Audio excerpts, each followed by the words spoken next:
কিন্তু কেন? আমি আবার ফোনটা ওখানে ফেরত রাখতে যাব কেন? খবরদার,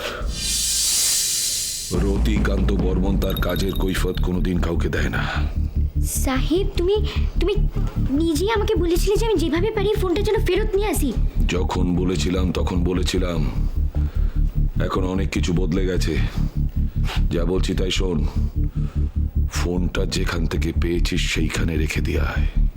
সাহেব, তুমি কেন বুঝছো না? এই ফোনটা যদি আমি যদি আবার ওখানে ফেরত রেখে দিয়ে আসি, তাহলে তো একদিন না একদিন এই বাড়ি সবাই জেনে যাবে যে এই ফোনটা আমার। তাতে তোর কি? এই কাজের জন্য যা টাকা চাইছিস তা তো আমি তোকে দেব, কিন্তু কোনো কিন্তু নয়। প্রশ্ন শুনতে আমি ভালোবাসি না। যা করতে বলছি তাই কর। যা যা।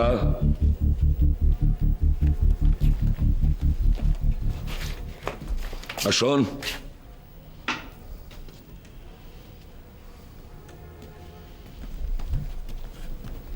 তোকে আরেকটা কাজের দায়িত্ব দিয়েছিলাম, সেটা হয়েছে? না সাহেব, আসলে ওই কাজটা করতে অনেক ঝামেলা আছে স্যার। ঝামেলা আছে বললে তো আমি শুনবো না। কাজটা করার জন্য তুমি যখন টাকা চাইছো, সেই টাকা তো তুমি পাবে। সাহেব, তুমি বোঝার চেষ্টা করো। আমি অনেকবার চেষ্টা করেছি, আমি যতবার চেষ্টা করেছি আমি পারিনি। ওই ফোনটা সবসময় তিস্তার কাছে থাকে। আমি কোনো কথা শুনতে চাই না, কাজটা তোকে করতেই হবে। এর শেষটা আমি দেখে ছাড়ব।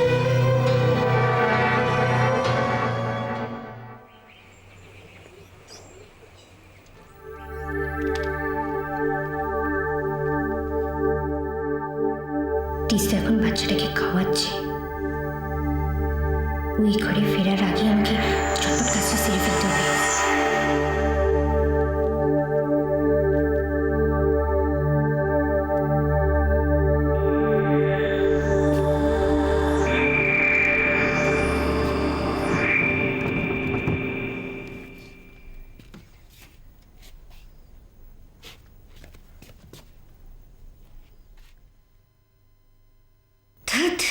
মোবাইলটা যে তিস্তা কোথায় রেখেছি?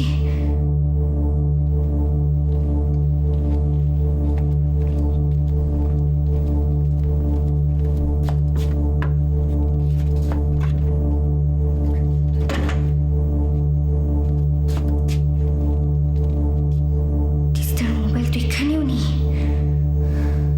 কোথায় রেখেছে তিস্তা? কোথায়?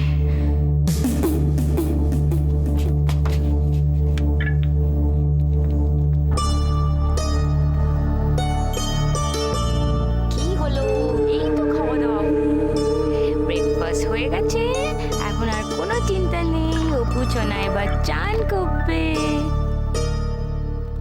চান করিয়ে দিয়ে অপু মা তো এবার অফিস যাবে। তখন অপু কার কাছে কি ব্যাপার হিয়া, তুমি এখানে কি করছো? আমি তো তিস্তা দিয়ে তিস্তা দিয়ে আমি তো ওই অপু সোনাকে নিতে এসেছিলাম। অপু, তুমি এখন অপুকে কি করে নেবে? অপু তো এখন চানু করবে। ও আচ্ছা, তাহলে তিস্তাদি তুমি ওকে চান করিয়ে দাও। আমি না হয় অপুর জন্য এখানেই অপেক্ষা করছি। না না, তোমাকে এখানে অপেক্ষা করতে হবে না হিয়া। আমি অপুকে স্নান করিয়ে দিয়ে আমি অফিস যাওয়ার জন্য রেডি হয়ে ওকে তোমার কাছে দিয়ে অফিসে যাব। কেমন? তুমি যাও, চলো অপু যাও।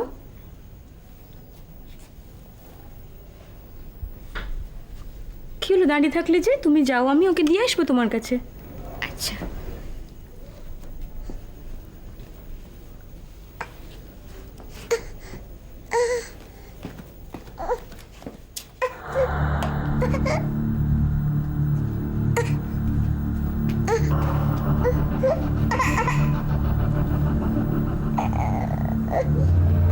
না না না, চল চান করতে যাবো তো আমরা। চলো, এই তো ছোনা বেবি।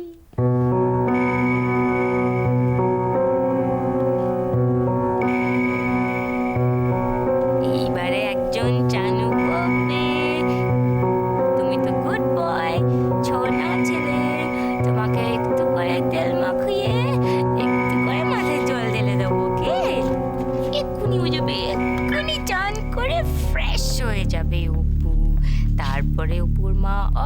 যাবে।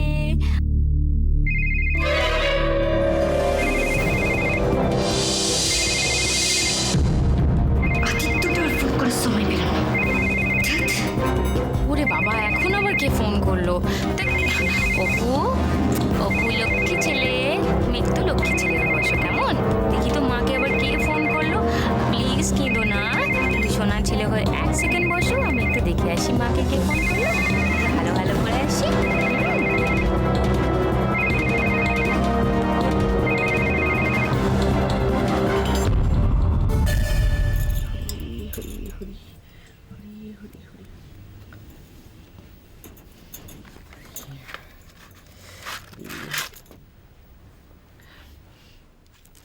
একটু শান্তি মনে পুজো করা যাবে না এদের জন্য।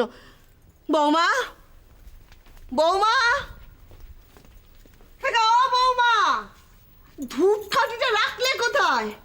আচ্ছা তোমাদের যারা কি একটু শান্তি মনে এই তো তোমার ধূপকাঠি। হরি হরি হরি হরি হরি হরি হরি।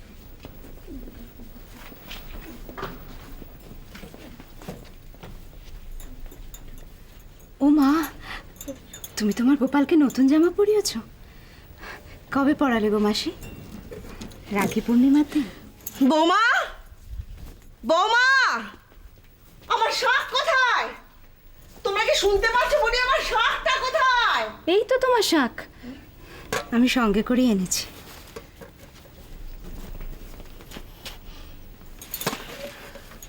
আমার পুজোর জোগাড় আমি একাই করতে পারবো। তুমি এখান থেকে যাও।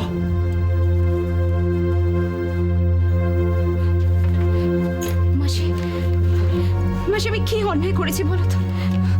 তুমি কেন আমার সঙ্গে এরকম করছো? আমি কি অন্যায় করেছি আমাকে বলো মাসি।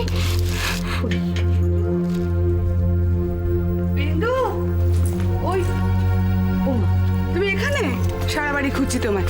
শোনো, গৌরাঙ্গদা পুজোর ফুল সমস্ত নিয়ে এসছে। হ্যাঁ, মায়ের পুজোর থালা সাজিয়ে দাও, যেন কোনো অসুবিধা না হয়। আমাকে একটু রান্নাঘরে ঢুকতে হবে। শোনো, হ্যাঁ গেলাম মা।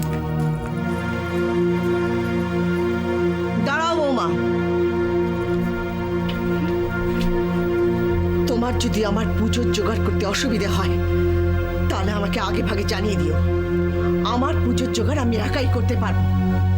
আমি চাই না একজন অলক্ষী অসতী মেয়ে আমার পুজোর জোগাড় করুক।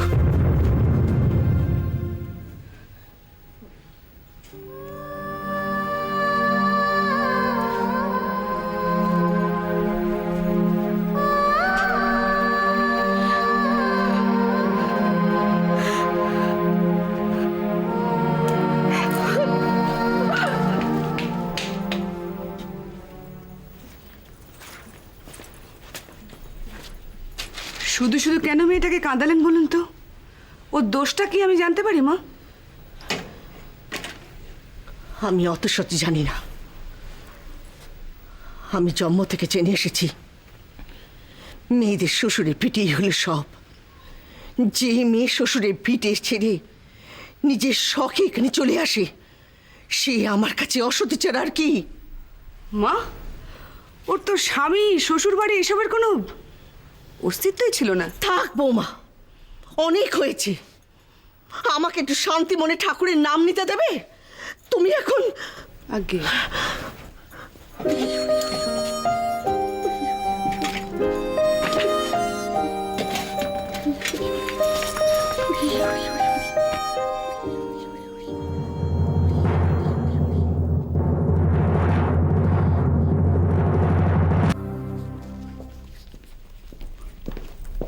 কি ব্যাপার হিয়া? অপুকে তো দিয়ে এলাম, আবার কি চাই? না তিসারি, আমি অপুর জন্য আসিনি। অপুকে তো ছদি নিয়ে বাগানে বেড়াচ্ছে। বাগানে বেড়াচ্ছে? বাবা, আমার ছেলের ভাগ্য দেখলে না আমার হিংসে হয় মাঝে মাঝে। আর ওর কাকা পিসরা সবাই মিলে যা আদর দেয় ওকে, বাঁদর না এটা একটু দেখো তো তিসারি। এটা কি, কার নাম্বার? জানি না, কিছুক্ষণ আগে একটা লোক ফোন করেছিল এই বাড়ির নম্বরে। তোমাকে চাইছিল, তোমার সঙ্গে নাকি ভীষণ দরকার তার। বাড়িতে ফোন করে আমাকে চাইছিল, আমার সঙ্গে দরকার? তো তুমি আমায় ডাকলে না কেন? তুমি তো তখন অপুকে চান করাচ্ছিলে। ও, কে ফোন করেছিল, কি নাম? জানি না তিসাদি, কিছু তো নাম বললো না, শুধু এই নম্বরটা দিয়ে দিল, বললো তুমি যেন অবশ্যই ওনাকে একবার ফোন করো, তোমার সঙ্গে ভীষণ জরুরি দরকার আছে। 9834094271। একবার ফোন করে দেখো না। হ্যাঁ, ফোন ফোন কার আবার এখন আমাকে দরকার?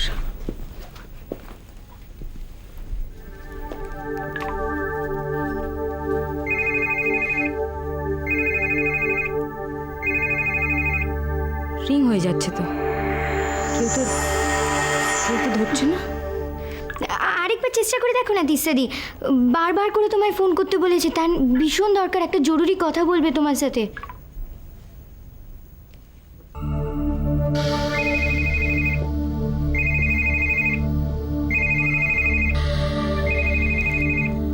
কি হলো, পেলে না? না, রিং হয়ে যাচ্ছে, কেউ তো ধরছেই না। জানি না বাবা, যার দরকার সে আমায় ফোন করে নেবে। তিসাদি, ওই লোকটা যদি আবার বাড়ির নম্বরে ফোন করে, আমি তখন তাকে কি বলবো? যদি ফোন করে বলে দেবে আমার মোবাইলে ফোন করতে, আমি কথা বলে নেব, ঠিক আছে? ও, আমার মোবাইল নম্বর আছে তোমার কাছে? হ্যাঁ তিসাদি, আমার কাছে আছে। ঠিক আছে।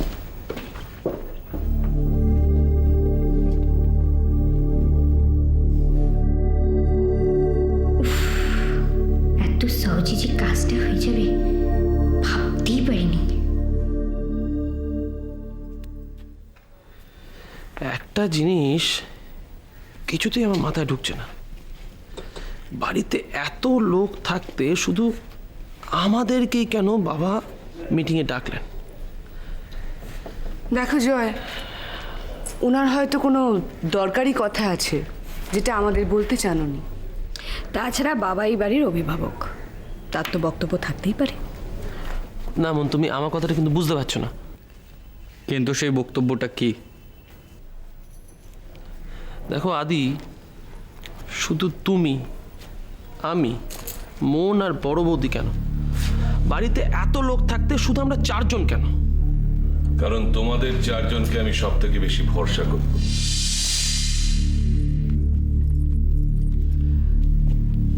কোনো সমস্যা হয়েছে কি? সমস্যা না, সংকট।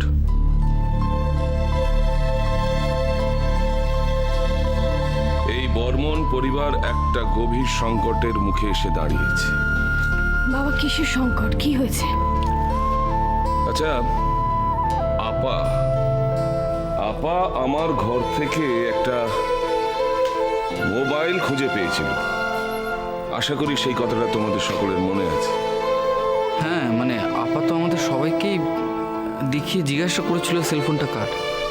কিন্তু সেই মোবাইলের মালিক কে সেটা কিন্তু আজ অব্দি জানা যায়নি।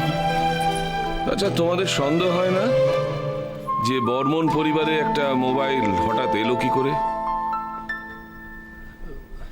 না, এমনও তো হতে পারে আমাদের বাড়িতে কেউ এসেছিলেন, তিনি ভুল করে মোবাইলটা ফেলে রেখে গেছেন। প্রথমে আমারও তাই মনে হয়েছিল। আমি ভেবেছিলাম যার মোবাইল তিনি সময় মতো ফেরত নিতে আসবেন, কিন্তু এত দিন হয়ে গেল মোবাইলটার দাবি কেউ করতে এলো না কেন? এটা কিন্তু সত্যি আশ্চর্য। হ্যাঁ, আর এটা নিয়েই ভাবতে ভাবতে আমি একটা তথ্য আবিষ্কার করেছি, আর সেটা জানাতেই তোমাদের সকলকে ডাকা। কি তথ্য বাবা? আচ্ছা, এই মোবাইল নিয়ে তোমরা এ বাড়ির সবাইকে প্রশ্ন করেছো, একমাত্র হিয়াকে ছাড়া। কিন্তু বাবা, হিয়ার কাছে তো কোনো মোবাইল নেই। হিয়া বলেছে ওর কোনো মোবাইল নেই, কিন্তু থাকতেও তো পারে।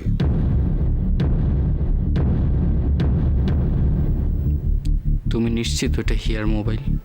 না, মানে অকাট্য প্রমাণ না পেলে তো আর নিশ্চিত বলা যায় না। যাকে, মোবাইলটা এখন কোথায়? আগে আমার ঘরে। আপা যাওয়ার সময় আমাকে দিয়ে গেছেন, আপনার ভাইপোর সঙ্গে ওটা নিয়ে কথা বলতে বলে গেছেন। আমার বিশ্বাস হিয়া সেটা জানে, আর সেই মোবাইলটা ফেরত পাওয়ার জন্য সে মরিয়া হয়ে উঠবে। কিন্তু কেন? ওটা যদি সত্যি হিয়ার মোবাইল হয়ে থাকে তাহলে ও সেটা আমাদের কাছে লুকোবে কেন? সেটা চুরি বা করতে যাবে কেন? আর সে যদি আসল হিয়া না হয়, সে যদি আসল হিয়া সেজে এবারে কোনো ক্ষতি করবার জন্য এসে থাকে, কি বলছো কি কাকাবাবু? আমি কিছুই বলছি না, শুধু মঞ্জুরি আর বৌমাকে একটা কাজ দিতে চাই। কি কাজ? আজ রাত্রে তোমরা দুজনে বৌমার ঘরে লুকিয়ে থাকবে। আমার বিশ্বাস মোবাইলের আসল মালিক সেই মোবাইলটা খুঁজতে রাতের অন্ধকারে তোমাদের ঘরে ঢুকবে, আর তখনই তোমরা ওকে হাতে নাতে ধরে ফেলবে।